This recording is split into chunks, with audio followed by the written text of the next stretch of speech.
Cbeebies Bedtime Story. A fluffy friend? A feathery friend? A furry friend? Oh, hello. I'm Simon. If you could have any pet in the world, what would it be? I think I'd like a polar bear. Lots of warm cuddles. Although perhaps a little bit too big for indoors. Sorry. Well, in tonight's bedtime story, Harry is quite surprised by his new best friend. The story is by McLaughlin and is called The Diabolical Mr Tiddles. For as long as he could remember, all Harry had wanted in the whole wide world was a cat. A furry, purry friend to care for and to play with. And you'll never guess what. This was Harry's lucky day. Today was Harry's birthday, and a cat is just what he got. What a perfect pusscat, said Harry excitedly. I'll call him Mr Tiddles. Every day, Harry made sure that Mr Tiddles was happy as a cat could possibly be. Every night, he tucked Mr Tiddles up on the comfiest armchair and stroked his tummy until he drifted into a dreamy sleep. Harry loved his new friend. Mr Tiddles loved Harry too, and he wanted to show him how lucky he was to have such a kind friend. First, he bought Harry a fresh mouse, but Harry just went a funny colour. Then, he left Harry's favourite treat at the bottom of his bed. Triple chocolate cream and custard cake with extra banana jam. Mmm, delicious, said Harry, as he licked a dollop of cream. But where did this come from? Mr Tiddles kept quiet. The next day, Harry found a pogo stick and a train tooting its way around his bedroom. What's going on? Where has all this come from? He cried. Mr Tiddles just grinned. Day by day, things got even more puzzling. Before long, Harry's room was awash with rock star guitars, peculiar paintings, fearsome dinosaurs, yummy jelly beans, and whooshing jetpacks. Then one morning, Harry awoke to find a horse named Alan in his bedroom.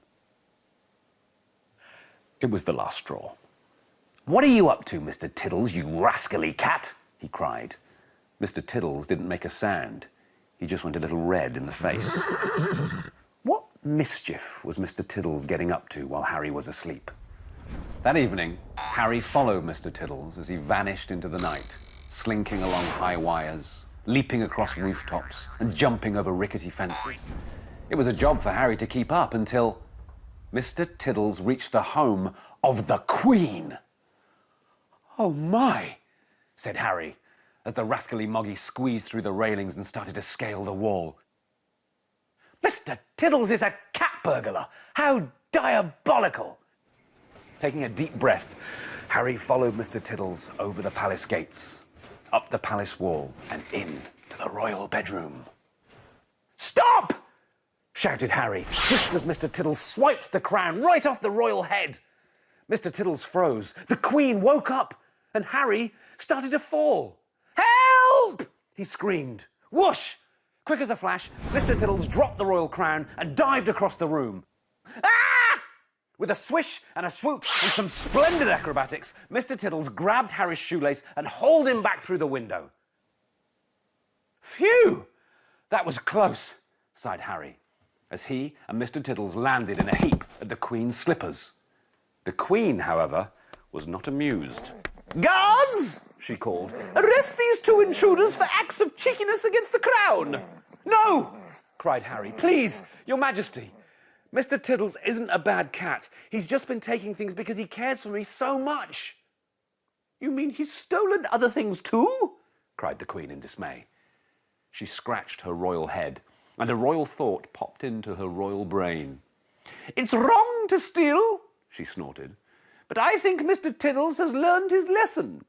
I can see that he isn't a bad cat.